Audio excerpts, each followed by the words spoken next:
முதல் செயற்குழு தோல்விக்கு பிறகு மறுபரிசீலனை செய்து இந்த தோல்வியை நான் ஏற்றுக்கொள்கிறேன்னு ஆரம்பத்திலே சொல்லிட்டாரு. ஆனா அதை எப்படி அடுத்த கட்டமாக நகர்த்தணும் அப்படிங்கிற சீனியர்ஸ் சில பேர் பேசுவது அப்படிங்கிறதெல்லாம் பார்க்கும்போது நமக்கு உண்மையிலே மனசு பெரிய ஒரு வலியை ஏற்படுத்துது. ஆதவர்ஜுனாவின் அவங்க மாமனார் தானே மார்ட்டின் கேட்கும்போது பணம் யார் வாங்கினாங்களோ அவங்க கிட்ட கேளுங்க. காங்கிரஸ் வாங்கியிருக்குது 6000 கோடி ரூபாய், பாஜக வாங்கியிருக்குது. உங்க மாமனாருக்கும் பாஜகவுக்கும் என்ன தொடர்பு? நீ பாஜகவை குறித்து இப்படி பேச முடியுமா? நீங்க பொழுதன்னைக்கு என்ன பேசிட்டு இருக்கீங்க? சட்டமன்றத்தில் பார்ட்டிமெண்ட் ஃபண்டை நிறுத்தினோம். பார்ட்டி ஃபண்டை எந்த பார்ட்டி ஃபண்டை நிறுத்தினீங்க? யாருக்கு பார்ட்டி ஃபண்ட் நிறுத்தினீங்க? நீங்க கூட ஆதவ கூட தான் நமக்கு சொந்தக்கார பையன் அப்படின்னு பேசுறதுங்கிறது இது ரொம்ப இழிவான. நீங்க உங்களுடைய பெர்சனல் லாபத்துக்காக கட்சியை காவு கொடுத்து விட்டீர்களோ அப்படிங்க. வட மாவட்டங்களில் திமுக ஒரு சீட்டு கூட ஜெயிக்காமல் தோற்று போனதற்கு ஏவாவேல் உள்ளடி வேலை செய்தார்களா? சொந்தம் கொண்டாடுறதுக்கு மாமா மச்சான் முறை கொண்டாடுறதுக்கு இடமா? கேவலமா இல்ல?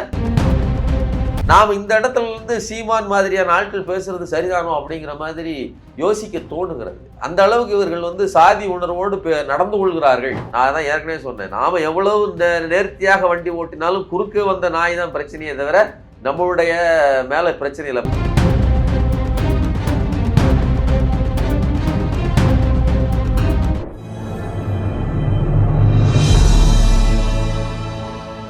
தமிழ் நியூஸ் நேரலுடன் வணக்கம். இன்றைய நேர்காணலில் நம்முடைய இருப்பவர் ஊடகவியலாளர் திரு சுமன் கவி அவர்கள். சார் வணக்கம். வணக்கம்.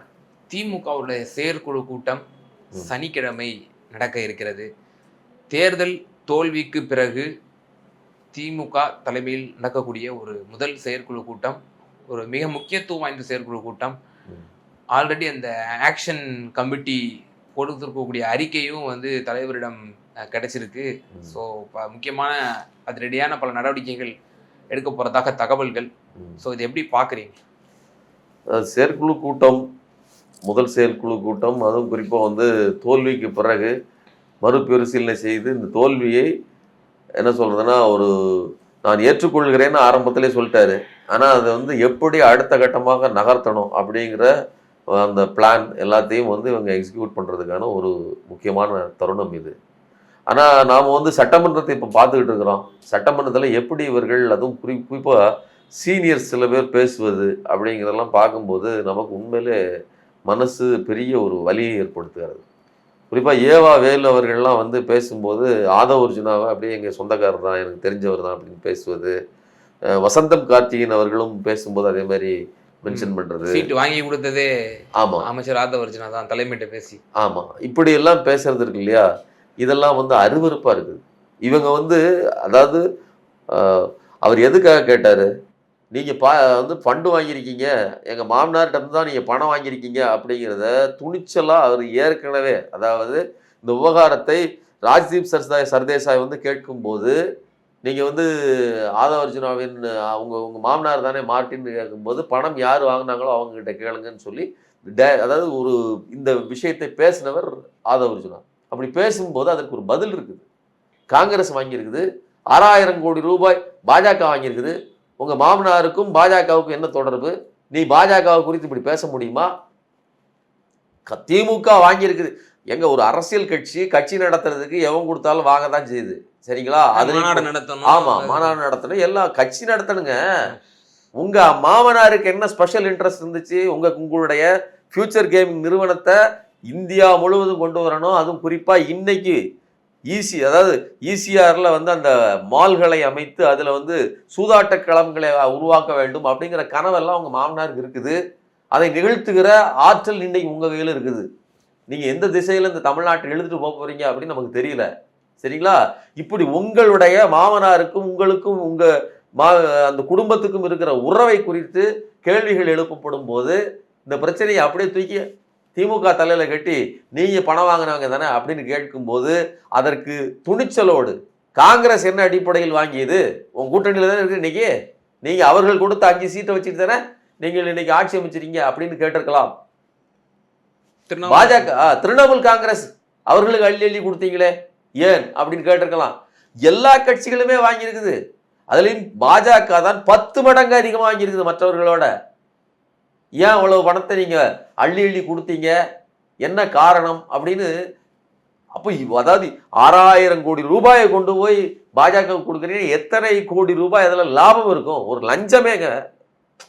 அந்த அந்த ஃபண்ட் எதுக்கு வருது? பார்ட்டி ஃபண்டை நிறுத்தினோம்னு சொல்லிட்டு தேர்தல் பத்திரத்தில் உங்கள் மாமனார் தான் கொடுக்குறாரு.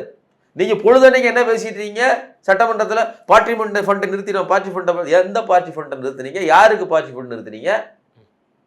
உங்கள் மாமனார் அங்கே எலக்ட்ரல் பாண்ட் வாங்கிட்டு இருக்காரு, 6000 கோடி ரூபாய் கொண்டு கொடுக்குறாரு. இது ஏன்? இந்த கேள்வியெல்லாம் திமுக தரப்புல இருந்து கேட்கப்பட்டிருந்ததுன்னா அது சரி. இல்லைங்க மார்ட்டின் எங்களுக்கு சொந்தக்காரர் தான், நீங்கள் கூட ஆதவ் கூட தான் நமக்கு சொந்தக்கார பையன் அப்படின்னு பேசுறதுங்கிறது வந்து இது ரொம்ப இழிவான. நீங்கள் உங்களுடைய பெர்சனல் லாபத்துக்காக கட்சியை காவு கொடுத்து விட்டீர்களோ அப்படிங்கிற கேள்வி நமக்கு. திமுக ரொம்ப ஜனநாயக தன்மையோடு இந்த விஷயத்துல அணுகுறாங்க அப்படின்னு பார்க்க வேண்டியது இருக்கோ? இல்லை ஜனநாயகத்தன்மை அதாவது எந்த ஒரு கட்சியாக இருந்தாலும் அந்த கட்சிக்கு எது ரிசோர்ஸிங் வழியோ அதில் இருந்தாங்க பணம் பெற முடியும். இன்னைக்கு திரள் நிதி திரட்டுவது தவறு அப்படின்னு பேசின அந்த வீடியோ அப்படி இருக்குது. யாரு இன்னைக்கு சமூக நீதித்துறை நம்மளுடைய அமைச்சராக இருக்கிற வன்னியரசு பேசின வீடியோ இருக்குது. கீழே திரள் நிதி கொடுங்கன்னு சொல்லி மீட்டிங்கை போட்டு கேட்ட திருமாவளவன் கேட்ட வீடியோ இருக்குது. இந்த தமிழ் தேசிய எழுச்சி மாநாடு கூட கேட்டார். அப்போ என்னன்னா பணம் பெறுவதற்கு, அதாவது ஒரு கட்சி நடத்தணும் அப்படின்னா வண்டிக்கு பெட்ரோல் எப்படி போடுவீங்களோ, உணவுக்கு எப்படி சாப்பாடு சாப்பிட்றீங்களோ, அதே மாதிரி ஒரு பெரிய இன்ஸ்டிடியூஷனுங்க அந்த பணத்தை எப்படியாவது ஒரு வழியில தான் பெற முடியும். கம்யூனிஸ்ட் கட்சிகளாக இருந்தால் தெருவுக்கு உண்டியல் குலுக்கணும், அல்லது நீங்கள் தொண்டர்கள்ட்ட பணம் கேட்கணும், அல்லது பெரும் பணக்காரர்கள்ட்ட பணம் வாங்கணும். இதுக்கெல்லாம் ஒரு வழி இருக்குது. அந்த வழி தான் நீங்கள் ஏதாவது ஒரு ஒரு ஒரு லூப், அதாவது அதை அந்த வழியைத்தான் இவர்கள் பயன்படுத்த முடியும். அப்போ அதுதான் எலக்ட்ரல் பாண்ட்ஸ். அந்த வழியை அவங்க தான் அமைச்சு கொடுக்குறாங்க. ஏன் அமைக்கிறாங்க அப்படின்னா வேற எங்கெங்கெல்லாம் போகுதுங்கிறத மானிட்டர் பண்ணுறதுக்கு. யாரு? அரசு மானிட்டர் பண்ணுறதுக்கா? கிடையாது, பாஜக மானிட்டர் பண்ணுறதுக்கு. பாஜகவுக்கு இன்ட்ரெஸ்ட் இருக்குது. எவ்வளவு நாங்கள் வாங்கணுங்கிறது கணக்கு கிடையாது. அடுத்தவன் எவ்வளோ வாங்குறான் அதை நாங்கள் முன்கூட்டியே மானிட்டர் பண்ணணும், அவர்களே நம்ம இது பண்ணணும். இப்போ காங்கிரஸுக்கு ஒருவேளை மார்ட்டின் அதிகமாக கொடுத்தாருன்னு வச்சுக்கோங்களேன், அப்போ என்ன காரணம்? அப்போ நான் வரமாட்டேன் அவர் வாங்கி நீ நம்புறியா? என்ன காரணத்துக்காக நீ அவங்களுக்கு கொடுக்குற அப்படின்னு அவர்களை செக் வைப்பதற்கோ அவர்களை மானிட்டர் பண்ணுவதற்கோ ஒரு அமைப்பு வேணும். அப்போ சேனலைஸ் பண்ணுறாங்க. இப்படி பல்வேறு. நீங்கள் ஒன்றும் இல்லைங்க, ஆம் ஆத்மி வந்த உடனே அவர்கள் என்ன பண்ணுறாங்க, இந்த அவரோடு யார் கெஜ்ரிவாலோடு உட்கார்ந்து டீ சாப்பிடுவதற்கு 25,000 ரூபாய், சாப்பாடு சாப்பிடுவதற்கு 1 லட்சம் ரூபாய் அப்படிங்கிற மாதிரி ஒரு பணத்தை இது பண்ணி அது டொனேஷன் மாதிரி வாங்கினாங்க. இதெல்லாம் விமர்சனத்துக்குள்ளாச்சு, உங்களுக்கு தெரியும் நினைக்கிறேன். ஸோ இதெல்லாம் அவர்கள் என்ன சொல்றதுன்னா பணத்தை பெறுவதற்கு ஒரு வழியை அவர்கள் முயற்சிக்கிறாங்க. இப்படிப்பட்ட பணத்தின் மூலமாக தான் கட்சி இயங்க முடியும். இதுதான் இயல்புன்னு சொல்ல வேண்டியதானே. ஒரு முதலாளித்துவ கட்சிக்கு எங்களுக்கு தான் வழி, நீ எதுக்கு கொடுக்குற? உன்னுடைய இலக்கை முடித்து கொடுப்பதற்கு நாங்கள் உதவிடுவோமா? அதை கேள்வி கேளு. பூட்டான், சிக்கிம் இதெல்லாம் நீ லாட்டரி வித்துக்கிட்டு இருக்கிறியா, அதே மாதிரி தமிழ்நாட்டில் லாட்டரி விற்கிறதுக்கு அனுமதி கடந்த 5 வருடங்களில் கொடுக்கப்பட்டதா இல்லையா? கொடுக்கல. அதே மாதிரி ஆன்லைன் லாட்டரிகளுக்கு, ரம்மிக்கு, எல்லாத்துக்கும் எதிராக திமுக போராடியதா இல்லையா? போராடிச்சு. அப்போ உங்ககிட்ட வாங்கினதுங்க விஷயமே கிடையாது. நடைமுறை என்ன படுத்துச்சு அதுதான் விஷயம். ஆனால் நீங்கள் வட மாநிலங்களில் அப்படி இல்லை, அது வடகிழக்கு மாநிலங்கள்ல. அப்போ எதுக்காக சொல்ல வரேன்னா, உன் மாமனார் எதற்காக கொடுத்தார் அப்படிங்கிறது நீ கேட்க வேண்டிய கேள்வி. ஒருவேளை உனக்கு ஒரு பிரச்சனை இருந்தால் உங்க கையில அதிகாரம் இருக்குது, நீங்க அவர்கள் மேல நடவடிக்கை எடுக்கலாம். அப்படி இல்லை அப்படின்னு சொன்னா பாஜகவை குறித்து பேசலாம். பாஜக இத்தனை ஆயிரம் கோடி ஏன் வாங்குகிறது, அல்லது எதுக்கு நீங்க கொடுத்தீங்க அப்படின்னு கேட்டிருக்கலாம். இதையெல்லாம் பாயிண்ட் அவுட் பண்ணி திமுக பேச வேண்டிய திமுக, நீங்க நாங்க மாமா மச்சா மாதிரி அப்படின்னு அடங்கி போறதுங்கிறது. நாம என்ன கேட்க வேண்டியதுன்னா, அப்போ ராணிப்பேட்டை மாதிரியான வட மாவட்டங்களில் திமுக ஒரு சீட்டு கூட ஜெயிக்காமல் தோற்று போனதற்கு ஏவாவேல் உள்ளடி வேலை செய்தார்களாங்கிற கேள்வி நமக்கு இருக்கா இல்லையா? இவர்களுடைய அந்த அப்ரோச்சு, இவங்கள் வளைந்து நெளிவதை பார்த்தாலே நமக்கு அருவருப்பா இருக்குது. சொந்தம் கொண்டாடுறதுக்கு, மாமா மச்சான் முறை கொண்டாடுறதுக்கு இடமா? கேவலமா இல்லை? நான் என்ன சொல்றேன், உங்க எதிர்கட்சி தலைவர் அவரை இழுத்துட்டு போறாங்க இங்க இருந்து தஞ்சாவூருக்கு. எவ்வளவு டேரிங்கா, எவ்வளவு துணிச்சலா, திமிரா நடந்துக்கிடுறாங்க. ஏங்க அதுல தோற்று போறாங்க, அது விட்டுருங்க. அவங்களுடைய அஸ்திரங்கள் எல்லாம் தோற்று போச்சு. ஒரு எஃப்ஐஆர் ஏதாவது அவர்களால் தெளிவா பதிக்க முடிஞ்சுதா? 9 எஃப்ஐஆர் எப்போ போட்டியோ அதோட முடிஞ்சு போச்சு. இவர் மேல ஒரு நடவடிக்கை எடுக்க முடியாது. எந்த யார் இப்படி முட்டாள்தனமான ஒரு ஐடியா கொடுத்தாங்கன்னே தெரியல. விஜயினுடைய எந்த ஒரு நடவடிக்கையும் இப்போ வெற்றி பெறல. இன்னும் கூடுதலா ஏவாவேலு மேலேயே கேஸ் போட்டாங்களே, அவர் சிங்கப்பூர்ல இருந்தாரு. சரிங்களா? இந்த டிவிஎஸ்சி ஆமா, டிவிஎஸ்சி போட்டுச்சு. அதுல இருந்து நீங்க ஸ்குவாஷ் ஆச்சு, அவர் வெளியில வந்துட்டாரு. அதுல ஒன்றும் பிரச்சனை இல்லாம லுக் அவுட் நோட்டீஸ் ஸ்குவாஷ் ஆச்சு. அப்போ இவ்வளவு நெருக்கடி உங்களுக்கு இருக்கும்போது அதை ஈஸியா வந்து நாங்க மாமா மச்சான் நீங்க பேசிட்டீங்கன்னு சொன்னா அது யாருக்கு கிரெடிபிலிட்டி? இன்னொன்று, ஒருவேளை ஸ்டாலின் அவர்கள் இருக்கும்போது நீங்க இப்படி பேச முடியுமா? அவர் உள்ள இருந்திருந்தா? அப்ப இதையெல்லாம் குறித்து நடவடிக்கை எடுக்கப்பட வேண்டும். நீங்க இவர் சீனியர் அமைச்சர் நம்ம நேரு அவர்கள், அவருமே வந்து இந்த விவகாரத்துல ரொம்ப சாஃப்டா தான் டீல் பண்றாரு. இது உண்மையிலேயே நாம் இந்த இடத்துல இருந்து சீமான் மாதிரியான ஆட்கள் பேசுறது சரிதானோ அப்படிங்கிற மாதிரி யோசிக்க தோணுகிறது. அந்த அளவுக்கு இவர்கள் வந்து சாதி உணர்வோடு நடந்து கொள்கிறார்கள் அப்படிங்கிறது பகிரங்கமா இந்த சட்டத்து பேரவையில் நமக்கு தெரிகிறது, இந்த வீடியோவில் காண முடிகிறது. ஸோ திமுக இதை வந்து எச்சரிக்கையாக இதற்கு எதிராக நடவடிக்கை எடுத்து சரி பண்ண வேண்டிய இடத்துல இருக்குது. அப்போது வருகிற இந்த செயற்குழு கூட்டத்தில் இதற்கான நடவடிக்கைகள் எடுக்கப்படும் நான் நம்புகிறேன். அதே போல் சார், இப்போ கட்சியில் பல சீரமைப்பு நடவடிக்கைகள் நடக்க போகுது. குறிப்பாக 117 மாவட்ட செயலாளர்களாக எண்ணிக்கை வந்து கூட்ட போகிறாங்க. இன்னும் பல அதிரடியான பல மாவட்ட செயலாளர்களோட பதவிகளும் பறிக்கப்பட இருக்கின்றனங்கிற தகவல்லாம் வந்துட்டு இருக்கு. ஸோ அப்படி நடவடிக்கை எடுக்கும் பொழுது நிச்சயமாக ஒரு சலசலப்பு, ஒரு அதிர்வலைகள் ஏற்படும் நிச்சயமாக. அது எப்படி சமாளிக்க போகுது திமுக தலைமை? அப்புறம் எப்படி இந்த சீரமைப்பை பண்ண போகிறாங்க? ஸோ சீரமைப்பு எண்ணிக்கைகள் கூட்டுறதுனால தொண்டர்களிடமும் அடுத்த கட்ட நிர்வாகிகளிடமும் இலகுவாக வந்து மாவட்ட செயலாளர்கள் அணுகக்கூடிய ஒரு சான்சஸும் கிடைக்கும். அது நல்ல ஒரு வாய்ப்பாக இருக்கும் அப்படின்ற மாதிரி சொல்கிறாங்க. ஸோ எப்படி பார்க்குறேன்? நான் இதை 2 விதமாக பார்க்குறேன். ஏற்கனவே நான் உங்கள்கிட்ட தெளிவாக ஒன்று சொல்லிட்டேன். என்ன அப்படின்னா, திமுகவின் தோல்விக்கு 90% காரணம் வந்து இந்த எலக்ட்ரல் மிஷின், அது போக பாஜகவினுடைய அந்த ஊடக பலம், அது கொடுத்த அந்த ஊட்டம் தான் விஜயை வந்து ஒரு ஒன்றுமில்லாத வெற்றி வேட்டை இப்படி ஊதி பெருக்கியது. அது கொடுத்த வாக்குகள் தான் அதிகம். மற்றபடி விஜய்க்கு இருக்கிறது ஒரு 5-6% தான். அந்த சதவீதத்துக்கு மேலே வந்திருக்கிறதுக்கு வாய்ப்பு இல்லை. அப்போ இது இவ்வளோ பெரிய வலுவை தூக்கி கொடுத்து அவர்களை நகர்த்தி விட்டது. அதனால் திடீர்னு நாம் ஏன் தோற்று போனோம்னு சொல்லி நம்மளை நாமே சரிபடுத்திட்டு எத்தனை சரி பண்ணாலும், நான் தான் ஏற்கனவே சொன்னேன், நாம் எவ்வளவு நேர்த்தியாக வண்டி ஓட்டினாலும் குறுக்க வந்த நாய் தான் பிரச்சனையே தவிர நம்மளுடைய மேலே பிரச்சனை இல்லை. இப்போ மறுபரிசீலனை, தன்னைத்தானே பரிசீலித்துக் கொள்வது அப்படிங்கிறது அது முழு பலன் தராது. சரிங்களா? இது ஒன்று. ஆனால் இந்த வாஸ்துங்கிறது கூட சில நேரங்களில் மாற்றத்தை ஏன் கொடுக்குது அப்படின்னு பார்த்தீங்கன்னா, இந்த சில வீடுகளில் இப்படி இருந்ததுங்க, இப்படி வீட்டை மாற்றி அமைச்சா நல்லா இருக்கும்பா. ஏன்னா ஒரு சேஞ்ச், இந்த சேஞ்ச் வில் கிவ் ஒரு சோர்ந்து போன அந்த மனசுக்கு அந்த மாற்றம், புதிய ஒரு வீட்டை மாற்றிருங்க சரியாக வந்துரும்பா.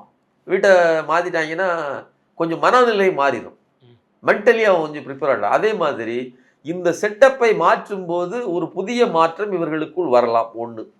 இன்னொன்று, இன்றைக்கு உதயநிதி அவர்கள் அடுத்த கட்ட தலைவராக இன்னைக்கு வளர்ந்து மேலே வந்துட்டு இருக்காது. ஒரு நல்ல வாய்ப்பு தான். நான் ஏற்கனவே சொன்னது, ஸ்டாலின் அவர்கள் சட்டமன்றத்துக்குள் வராமல் போனதும் இவர் உதயநிதி வந்து இங்கே பெர்ஃபார்ம் பண்ணிட்டு இருக்கிறதுங்கிறது ஒரு வகையில் நல்லது. தோல்வியிலும் கிடைத்த ஒரு மிகப்பெரிய நன்மை என்னன்னு பார்த்தீங்கன்னா, அடுத்த கட்ட அரசியல்ங்கிறது இவரை நோக்கி இருக்கிறது. தேசிய அரசியலை அவர் கையில் வைத்து கொண்டு தென்னிந்தியாவுக்கான ஒரு பிரதானமான தலைவராக அவர் உருவெடுக்க வேண்டிய தேவை இருக்கிறது.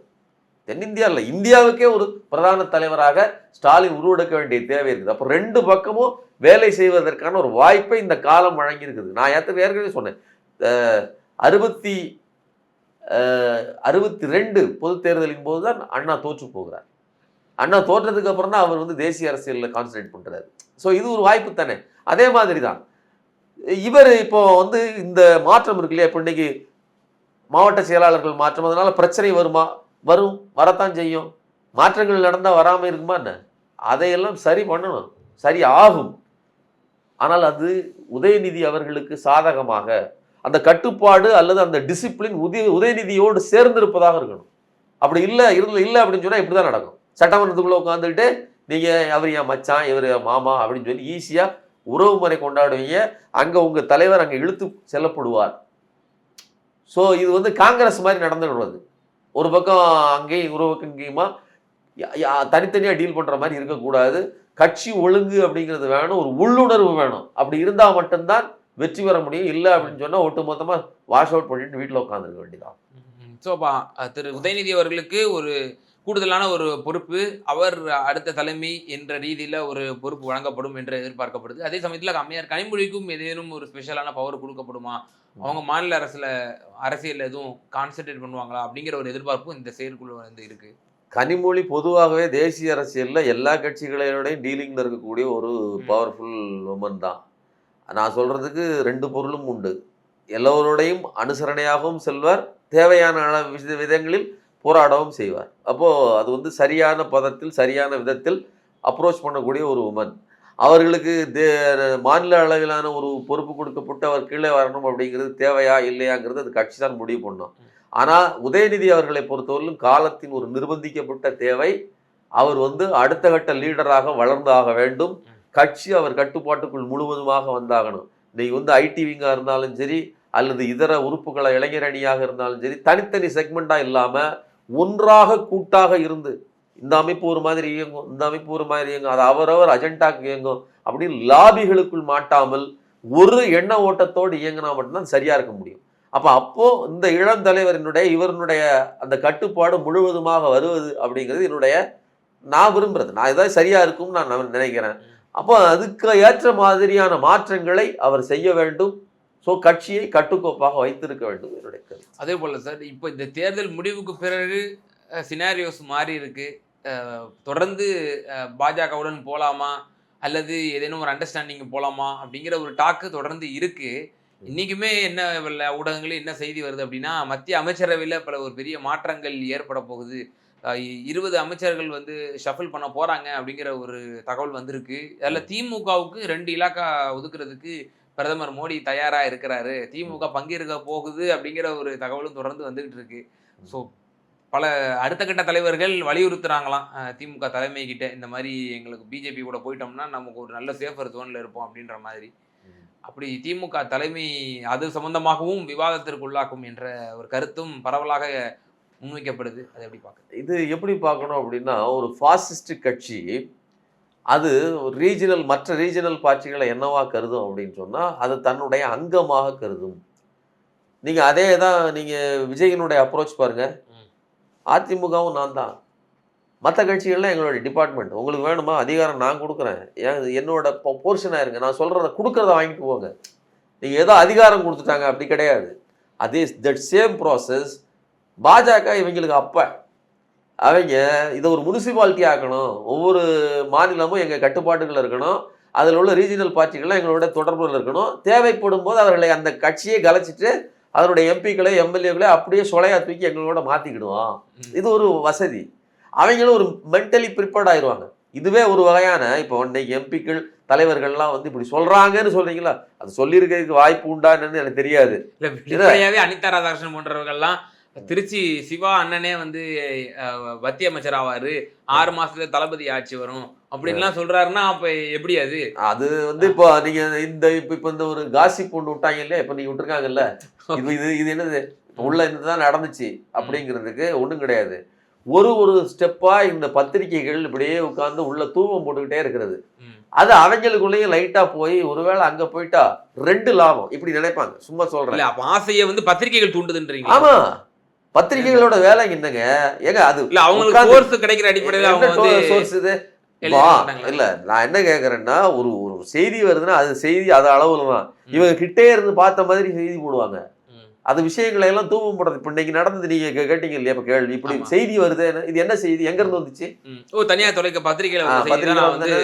அப்ப இந்த கொளுத்தி போடுறதா, இந்த கொளுத்தி போடுறது என்ன ஆகும்னா அவர்களுக்குள்ளும் ஒரு வகையான இப்ப சிலர் என்ன நினைக்கலாம், இப்போ பாஜகவோட போயிட்டோம்னா ஒண்ணு நமக்கு உள்ள இடம் கிடைக்கும் மந்திரி சபையில, இன்னொரு பக்கம் விஜயை வீழ்த்துறதுக்கு ஒரு வாய்ப்பா இருக்கும், நாளைக்கு ரைடு கீடுங்கிற மாதிரியான பிரச்சனையில இருந்து நம்ம தப்பிச்சுக்கலாம். இதெல்லாம் வந்து சம்பாரிச்சு கொழுத்து உட்கார்ந்துட்டு சொபஸ்டிகேட்டடா, அதாவது இப்படி ஓட்டிக்கலாம்னு நினைக்கிறவர்களுக்கு இது வசதியா இருக்கும்.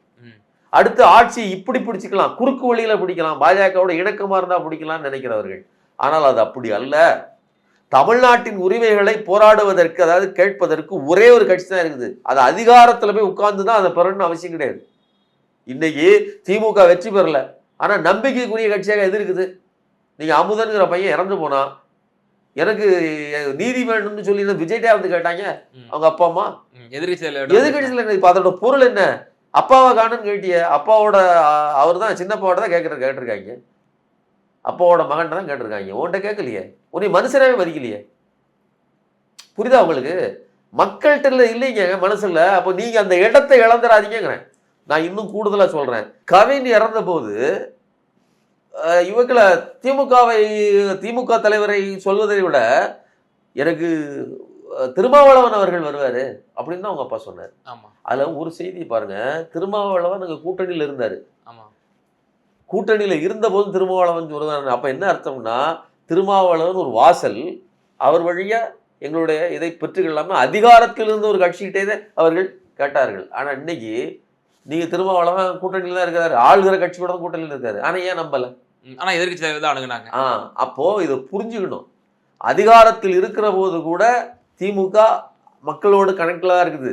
ஆனால் அதிகாரத்தில் இல்லாத போதும் அது திமுகவைத்தான் மக்கள் நம்புறாங்க. இது ரெண்டையும் புரிஞ்சுக்கிட்டீங்கன்னா நீங்க உங்களுடைய பொறுப்பை உணர்ந்து பேசுவீங்க. அனிதா ராதாகிருஷ்ணனுக்கு பேசினாலும் சரி, யார் பேசினாலும் சரி, இது எவ்வளவு பெரிய அபத்தமான டிராப்பு. நீங்க அப்போ அப்படி ஒரு வசதியான ஒரு வழி இருந்துச்சுன்னா செந்தில் பாலாஜி என்னைக்கோ வந்து பாஜகவின் அஜெண்டாவுக்கு வேலை செய்ய ஆரம்பிச்சிருக்கலாமே. ஏன் அவர்கிட்ட இன்னைக்கு இவ்வளவு மல்லு கடிக்கணும்? அப்போ இதை வந்து திமுக தலைமை அதுக்கு தெரியும். இது வந்து ஒரு, அதாவது மக்கள் ஒரு பக்கம் போயிட்டுதாங்க, அல்லது மக்கள் விஜய்க்கு ஆக்களிச்சிட்டாங்க அப்படின்னு சொல்லி அவங்க பின்னாடியே வந்து நான் போறேன் அப்படின்னு சொல்லி விசிகா எடுக்கிற முடிவும், எங்களுக்கு இது வசதியா இருக்குன்னு சொல்லி பாஜக பக்கம் திமுக போயிட்டாலும் ரெண்டும் ஒண்ணுதான். ஓகே. ஆனா அவர்கள் ஈஸியா உங்களை ஈஸியா விக்டிம் ஆக்கிடுவாங்க. நீங்க பாருங்க, சந்தர்ப்பத்துக்காக ஈஸியா போய் சேர்ந்துட்டீங்கன்னு சொல்லி உங்களை பழி தூற்றுவதற்கும் உங்களை ஈஸியா வந்து காலி பண்ணுவதற்கும் இது வந்து ஒரு சூசைடல் அட்டெம்ப்ட். எதிர்காலத்தில் திமுக ஒன்று இல்லாத போவதற்கான வாய்ப்பை இது ஏற்படுத்தி கொடுக்கும். என்னோட பதில் அதுதான். ஓகே. ஸோ அப்போ இது திமுக போகாதுங்கிற உங்களோட நம்பிக்கையை நீங்க வெளிப்படுத்துறீங்க. அதே சமயம் ஒரு சந்தர்ப்ப அரசியல் அப்படிங்கிற பொழுது அதை வந்து திமுக ஒருபோதும் அதை ஏற்றுக்கொள்ள கூடாது அப்படிங்கிற கருத்தை நீங்க. ஆமா, கண்டிப்பாக. நிச்சயமா சார். பல்வேறு விவகாரங்கள்ல எங்க நேயர்களுக்கு ரொம்ப தெளிவா உங்களோட கருத்துக்களை பயந்தீங்க. மிக நன்றி. நன்றி.